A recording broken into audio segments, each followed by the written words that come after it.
Okay everybody, and welcome to one more video showing you that many of these devices can be connected all at the same time. So I've connected all of them, and I am running one controller off of each of them on Super Bomberman 2 on Super Nintendo, and all are working. So let's take a look at what we have here. On player 1, there is a Super Nintendo controller right here plugged into this device here, which is a hacked multi-tap connected to the parallel port as I've described before. So now I'm going to show it to you.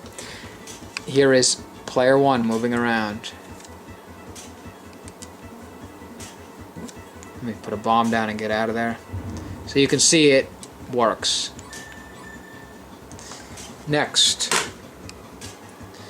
I'm not even sure which player 2 is, but let me just take a look.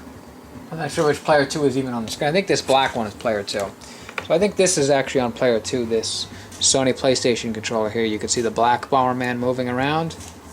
And I'm going to put a bomb down. Now let me get out of there. Whoa. Nearly died there. Not that it really mattered, but you can see that that works. This device here is connected to this. And the game's about to be over, but I've showed you 2 Bombermen move around. So this one is player 2 connected to this PlayStation only device, which connects to USB. I'm connecting it to the back of the PC here. Here's my PC. The other 2 devices are USB. I plug them into the side of the PC, and I'll show you those. So let's pick up the SATA controller and find out who that is.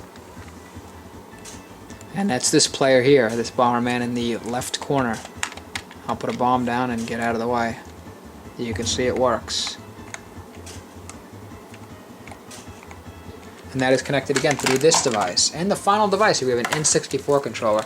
Right now, oddly, it's mapped so this works as the D-pad, which it shouldn't be, but that's the way it's mapped. I could map it otherwise, but suppose you actually want to use the analog stick when playing Bomberman. I don't know why you would. I don't even know why you'd want to use this pretty bad controller, I think. But anyway, let me see if I can put a bomb down. That pauses the game. It's not mapped right. I'll have to map it a little better. I didn't actually map the buttons, but it works, you can see. And if you know about mapping the buttons, mapping the controller, I can map the buttons anywhere I want. Start is here for some reason. I'd have to remap all the buttons.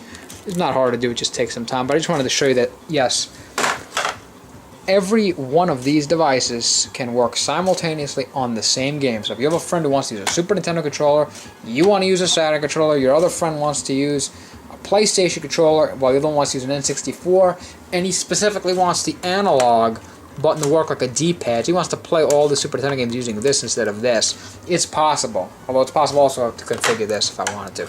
And he wants start over here. It doesn't even matter where you put start, but I didn't bother to map all the buttons on these controllers. But you can see it's a big mess of wires, but it works just fine. So, again, I'm just like to show you the power of emulation. All these games, all these different controllers, 4 different kinds of controllers for 4 different systems, all working with an emulator, running Super Bomberman 2 for Super Nintendo. So thank you for this video. Thank you for watching my video. Hope you enjoyed this and see the power of these devices on your PC, and I hope you will enjoy emulation more. Thank you. Goodbye.